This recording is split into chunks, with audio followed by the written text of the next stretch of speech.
Good morning. So, today, meron tayong adventure. Tatlo lang tayo siguro.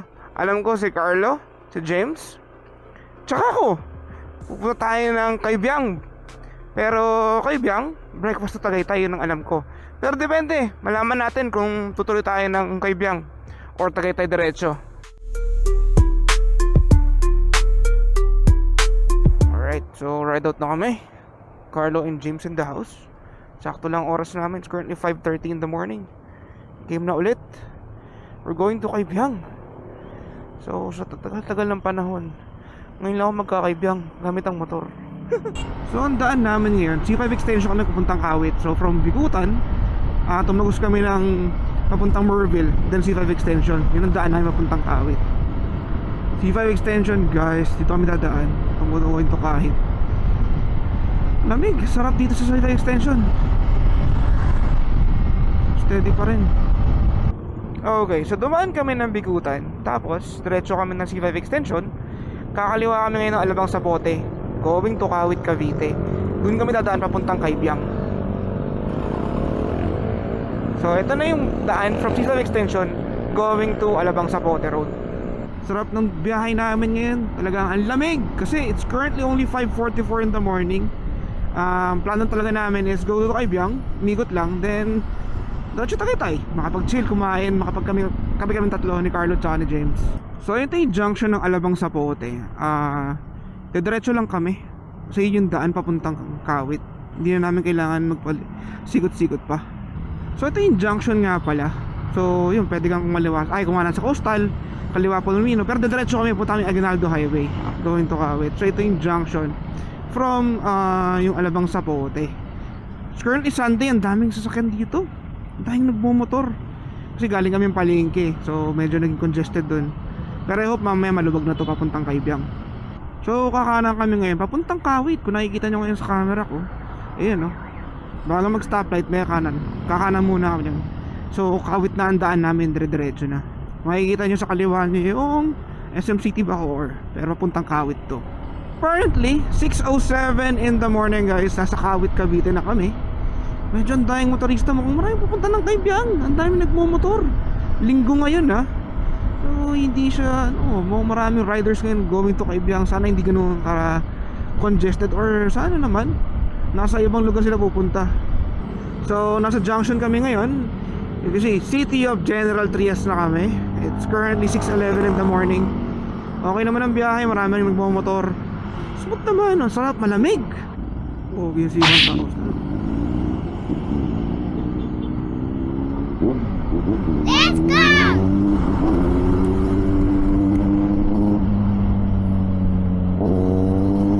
Wow, si 1,000, ang ganda.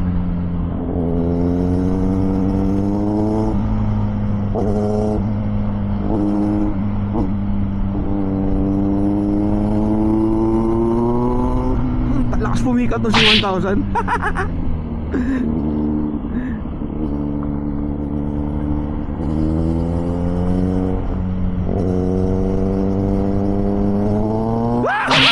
Ang lakas.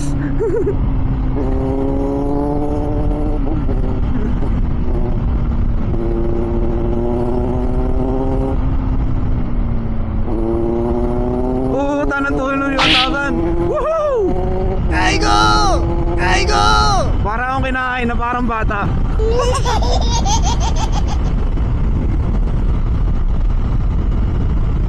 Nakabukas ba yung camera ko? Nakabukas! Tangin, ang bilis eh. Pag nakakalagwa, ang tulin eh.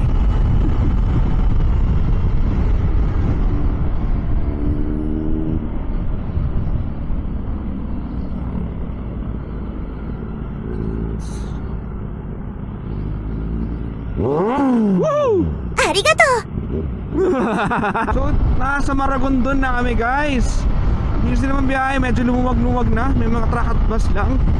So it's currently 6:51 in the morning. Maragondon na kami.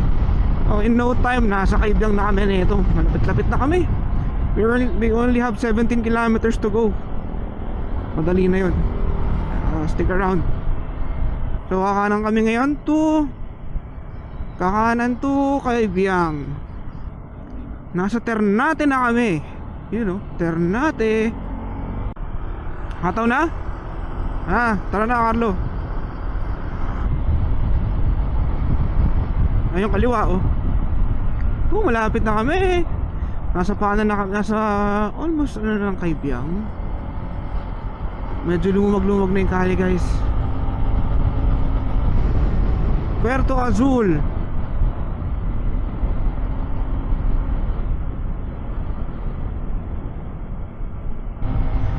Sarap, grabe guys. Nasa Kaibiyang na kami. Papunta na Kaibiyang, approaching Kaibiyang. Ang ganda ng kali. Na-miss ko yung twisties dito kasi last time I went here to Kaibiyang, nagpa-bike pa ako noon. That was years ago. Pero ngayon, first time ko magmumotor papunta ng Kaibiyang Tunnel. Kaya na-miss ko yung mga daan dito.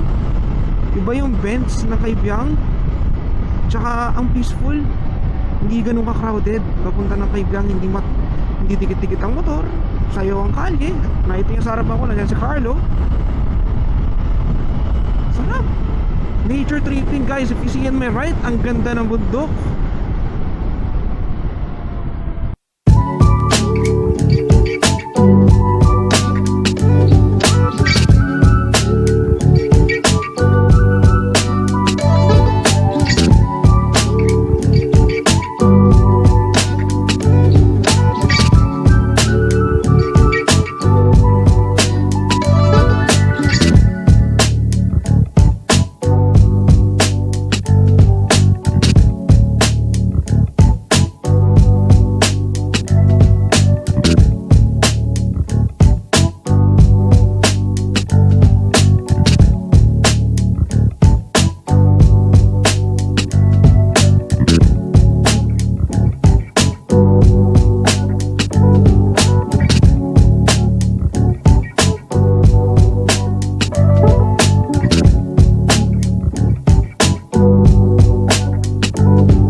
So we're currently 2 kilometers away from Kaibiyang Tunnel. Grabe, ang sarap. Aling gantong scenery guys. Ang ganda oh. Panalo. Woo! Ganda ng scenery ng forest pag ganito. Puro bend na ganito. Grabe, na-miss ko yung Kaibiyang Tunnel. Panalo.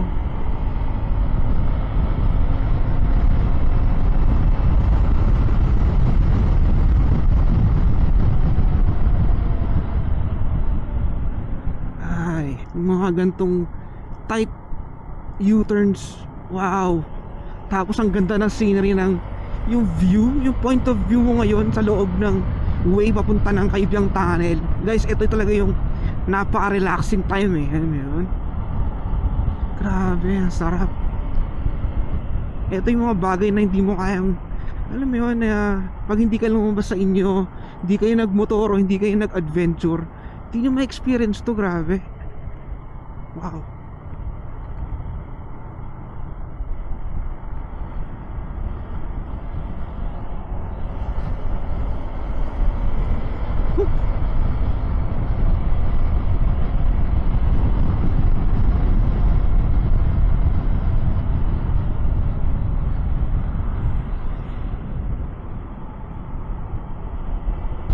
Wow. If you're seeing this, grabe, ang ganda. Woo!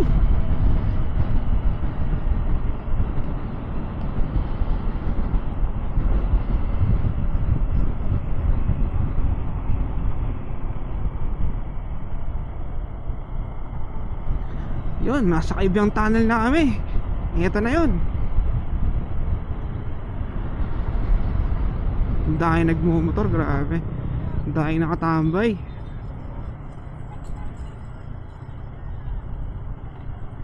So, eto na yung tunnel mismo. Ang dami sa tunnel. Tingin ko we'll just pass through here. Hindi na yung pipicture guys kasi ang dami eh. Bakit pa? Para saan? Hindi na makatambay. Tunnel guys. Woohoo! Tunnel.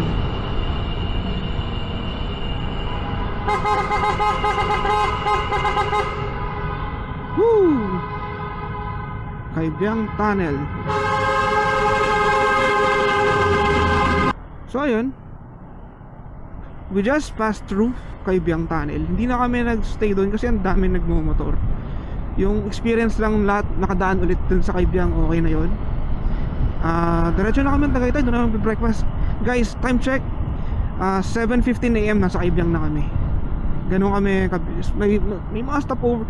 May stopover pa kami noon ha. Pero yung stopovers namin, saglit lang. Nag-ayos ng camera, nag-ayos ng baterya ng telepono, nag-charge, nag-antayan. Pero overall, mabilis yung biyahe. No issues. Batangas 1, High Province of Batangas na kami. Nasa Sugbu Road.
Gaspol ang puta.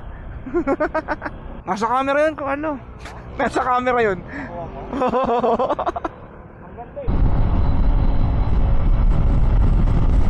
Wow, sarap. Woohoo! Ano to? Nandito na pala kami sa taas. So, ito yung nga pala yun, Twin Lakes. Nasa Tagaytay na pala kami.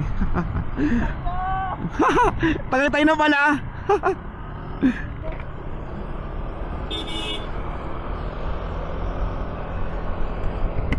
Nasa Tagaytay na kami. Currently guys, it's currently 8:11 in the morning.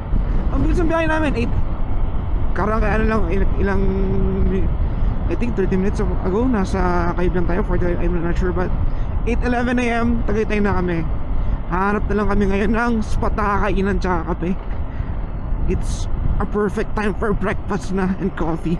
Ang lamig dito, sarap. Nakakaanginig. Tagaytay na pala. Putang ina. Oh, ang haba. So apparently, nasa tabing kali kami ngayon ni James tsaka ni Carlo. Naantay namin si Eko. Susunod daw siya rito. So from Paranaque, nagkaibiyang kami. Kasi true, Tagaytay na. Sarap, ang lamig dito guys. Currently 8:30 in the morning. Yan sila dalawa. Chill lang. Tamang tambay muna kami. Tatlo lang kami, pero si Eko kasi kayo ng umaga, gusto namin kasama. Sabi niya hindi sasama. Sumaraw pakiramdam niya. Pero ngayon humahabol siya. dumiretso na siya ng Tagaytay. So, we're waiting for him right now sa gilid ng kali. Yan yung scenery sa likod. Kaya takamang waiting lang kami rin. Pahinga din kasi hindi kami nagpahinga kanina sa Kaibiyang, dire-diretso kami. Sobrang dami ng tao doon na nakatambay. So, kaysa mag-picture-picture pa kami, gumila pa kami. In-enjoy na lang namin yung daan kasi ang ganda ng twisties doon. Kaya dito na kami magbe-breakfast sa Tagaytay tsaka magkakape. Eko nakarating.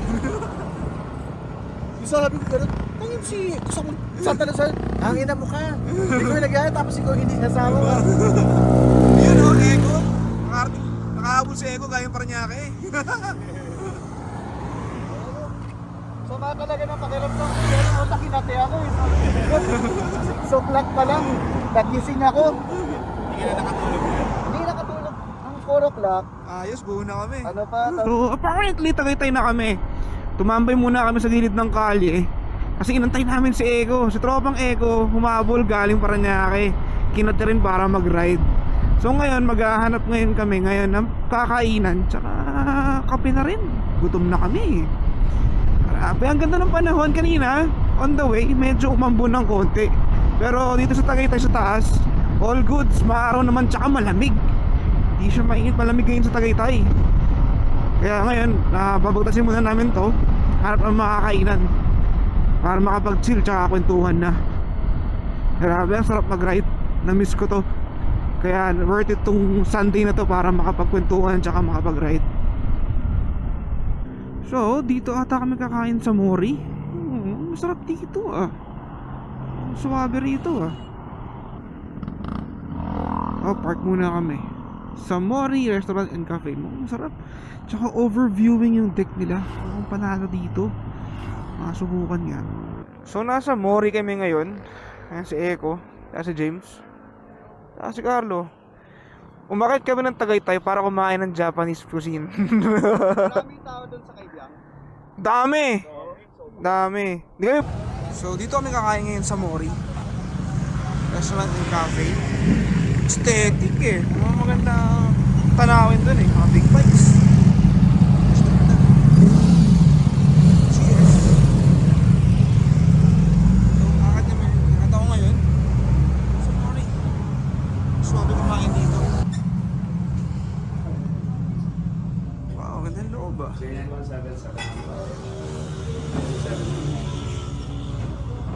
Is this new? Is this new? I want some. Ah, this is new. Yes, new. It is new. Sure. Hindi tayo umabot dito nung nag-ride tayo dito. Para baka-baka. This is the view. Sa loob. Ano maganda rin.